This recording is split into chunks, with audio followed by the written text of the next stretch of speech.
नमस्ते दोस्तों। तो जैसा कि सबको पता है कि भारत में लोकसभा के इलेक्शंस 2024 में होने हैं।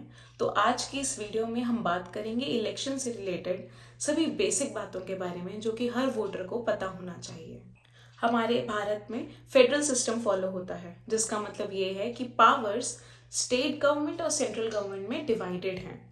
तो जो इलेक्शंस हैं वो सेंट्रल गवर्नमेंट से लोकसभा और राज्यसभा के होते हैं और स्टेट गवर्नमेंट से विधानसभा के होते हैं, यानी कि स्टेट असेंबली इलेक्शंस। अब हम डिटेल में बात करेंगे तीनों तरह के इलेक्शंस की। सबसे पहले बात करते हैं लोकसभा इलेक्शंस की। लोकसभा को लोअर हाउस कहा जाता है। इसमें 545 कॉन्स्टिट्यूएंसीज हैं। लोकसभा के इलेक्शंस डायरेक्ट वोटिंग के थ्रू होते हैं, जिसमें हम इंडियन सिटीजन्स वोट करके member of parliament for Lok Sabha चुनते हैं।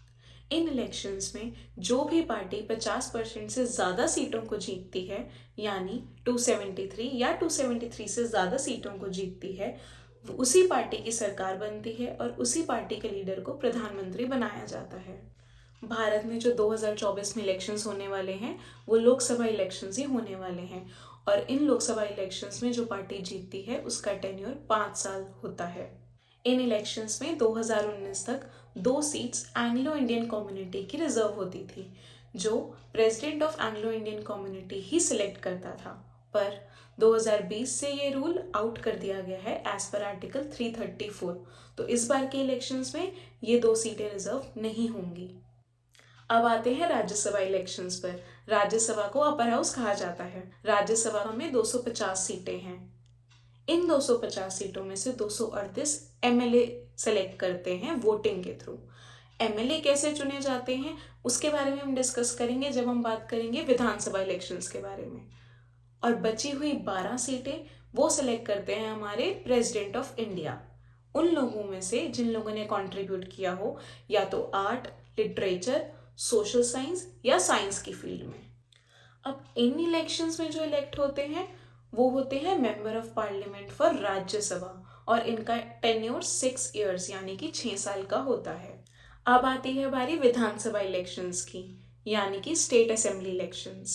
लोकसभा की तरह विधानसभा के इलेक्शंस भी डायरेक्ट वोटिंग के थ्रू होते हैं, जिसमें इंडियन सिटीजन्स वोट करते हैं अपनी अपनी स्टेट के कॉन्स्टिट्यूएंसी के रिप्रेजेंटेटिव को चुनने के लिए, जिन्हें एमएलए कहा जाता है, यानी कि member of legislative assembly. In elections में भी जो पार्टी 50% से ज़्यादा सीटों को जीतती है उसी की सरकार बनती है उस स्टेट में। इनका टेन्योर भी 5 साल का होता है, पर हर स्टेट में इलेक्शन अलग अलग टाइम पर होते हैं। जैसे कि लेटेस्ट इलेक्शंस आपने देखे हैं कि मिजोरम, छत्तीसगढ़, मध्य प्रदेश, राजस्थान और तेलंगाना में हुए अभी अक्टूबर नवंबर 2023 में। विधानसभा इलेक्शंस में जो एमएलए बनते हैं वो एमएलए अपने अपने स्टेट या प्रोविंस लेवल पर काम करते हैं, और हर स्टेट के सारे एमएलए मिलकर उस स्टेट का एक चीफ मिनिस्टर चूज करते हैं। तो अब इस वीडियो को शॉर्ट में देखें तो सेंट्रल लेवल पे है लोकसभा और राज्यसभा, और स्टेट लेवल पर है विधानसभा। तो लोकसभा में जीतने वालों को बोलते हैं member of parliament for Lok Sabha, जिनको बनाया जाता है डायरेक्ट वोटिंग के थ्रू, जो वोट करते हैं इंडियन सिटीजन्स।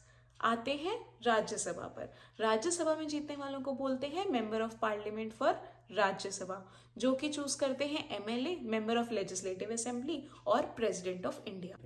अब आते हैं विधानसभा इलेक्शंस। विधानसभा इलेक्शंस में जीतने वाले होते हैं member of legislative assembly, MLAs, और वो मिलकर चूज करते हैं एक चीफ मिनिस्टर अपने अपने स्टेट का।